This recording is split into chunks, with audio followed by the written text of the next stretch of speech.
ಪಕ್ಷದ ಹೈಕಮಾಂಡ್ ಮತ್ತು ತಮ್ಮ ನಡುವಿನ ಭಿನ್ನಾಭಿಪ್ರಾಯಗಳ ನಡುವೆ ಕಾಂಗ್ರೆಸ್ ಹಿರಿಯ ನಾಯಕ ಶಶಿ ತರೂರ್ ಅವರು ಕಾಂಗ್ರೆಸ್ನ ಅಧ್ಯಕ್ಷ ಮಲ್ಲಿಕಾರ್ಜುನ್ ಖರ್ಗೆ ಮತ್ತು ಲೋಕಸಭಾ ವಿರೋಧ ಪಕ್ಷದ ನಾಯಕ ರಾಹುಲ್ ಗಾಂಧಿ ಅವರನ್ನ ಭೇಟಿ ಮಾಡಿದ್ದಾರೆ. ಇತ್ತೀಚೆಗೆ ಪ್ರಧಾನಿ ನರೇಂದ್ರ ಮೋದಿ ಅವರನ್ನ ಹೊಗಳುವ ಮೂಲಕ ಕಾಂಗ್ರೆಸ್ ಕೆಂಗಣ್ಣಿಗೆ ಗುರಿಯಾಗಿದ್ದಂತಹ ತಿರುವನಂತಪುರ ಸಂಸದ ಶಶಿ ತರೂರ್ ಇಂದು ಬೆಳಗ್ಗೆ ಸಂಸತ್ ಭವನದಲ್ಲಿ ಮಲ್ಲಿಕಾರ್ಜುನ್ ಖರ್ಗೆ ಮತ್ತು ರಾಹುಲ್ ಗಾಂಧಿ ಅವರನ್ನ ಭೇಟಿ ಮಾಡಿದ್ದಾರೆ. ಸಭೆಯ ನಂತರ ಸುದ್ದಿಗಾರರೊಂದಿಗೆ ಮಾತನಾಡಿದಂತಹ ತರೂರ್, ನಾನು ನಮ್ಮ ಇಬ್ಬರು ಪಕ್ಷದ ನಾಯಕರಾದಂತಹ ಎಲ್ಒಪಿ ಮತ್ತು ಕಾಂಗ್ರೆಸ್ ಅಧ್ಯಕ್ಷರೊಂದಿಗೆ ಚರ್ಚೆಯನ್ನ ನಡೆಸಿದ್ದೇನೆ. ನಾವು ತುಂಬಾ ಒಳ್ಳೆಯ ರಚನಾತ್ಮಕ ಸಕಾರಾತ್ಮಕ ಚರ್ಚೆಯನ್ನ ನಡೆಸಿದ್ದೇವೆ. ಎಲ್ಲವೂ ಚೆನ್ನಾಗಿದೆ ಮತ್ತು ನಾವು ಒಂದೇ ಪುಟದಲ್ಲಿ ಒಟ್ಟಿಗೆ ಸಾಗ್ತಾ ಇದ್ದೇವೆ. ನಾವು ಯಾವಾಗಲೂ ಪಕ್ಷಕ್ಕಾಗಿ ಕೆಲಸ ಮಾಡ್ತೀವಿ ಅಂತ ಹೇಳಿದ್ರು.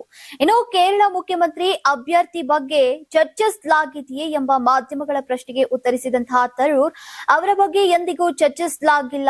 ಈಗ ಈ ಸಮಯದಲ್ಲಿ ನಾನು ಯಾವುದೇ ಅಭ್ಯರ್ಥಿಯಾಗೋಕೆ ಆಸಕ್ತಿಯನ್ನ ಹೊಂದಿಲ್ಲ. ನಾನು ಈಗಾಗಲೇ ಸಂಸದನಾಗಿದ್ದೇನೆ ಮತ್ತು ತಿರುವನಂತಪುರ ಮತದಾರರ ವಿಶ್ವಾಸ ನನಗಿದೆ. ಸಂಸತ್ನಲ್ಲಿ ಅವರ ಹಿತಾಸಕ್ತಿಗಳನ್ನ ನಾನು ನೋಡಿಕೊಳ್ಳಬೇಕು, ಅದು ನನ್ನ ಕೆಲಸ ಅಂತ ಶಶಿ ತರೂರ್ ಅವರು ಹೇಳಿದ್ರು.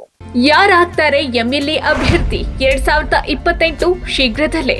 ಪ್ರತಿದಿನ ಒಂದೊಂದು ಕ್ಷೇತ್ರದ ಟಿಕೆಟ್ ಆಕಾಂಕ್ಷಿಗಳ ಸಂಪೂರ್ಣ ಮಾಹಿತಿ ಪೊಲಿಟಿಕಲ್ ಜರ್ನಲಿಸ್ಟ್ ಕೆಎಂ ಶಿವಕುಮಾರ್ ಅವರಿಂದ. ಕರ್ನಾಟಕದ ನಂಬರ್ 1 ಡಿಜಿಟಲ್ ಮೀಡಿಯಾ ನಿಮ್ಮ ನೆಚ್ಚಿನ ಕರ್ನಾಟಕ ಟಿವಿಯಲ್ಲಿ ಮಾತ್ರ. ನೀವು ಸಣ್ಣ ಆಗ್ಬೇಕಲ್ವಾ? ಅದು ಒಂದು ಉತ್ತಮ ಆಹಾರದಿಂದ ಸಣ್ಣ ಆಗ್ಬೇಕಲ್ವಾ? ಪ್ರತಿದಿನ ನಮ್ಮ ಜೀನಿ ಸ್ಲಿಮ್ ನ ಯೂಸ್ ಮಾಡಿ ಯಾವುದೇ ಸೈಡ್ ಎಫೆಕ್ಟ್ ಇಲ್ದಂಗೆ ನೀವು ಸಣ್ಣ ಆಗ್ತೀರಾ.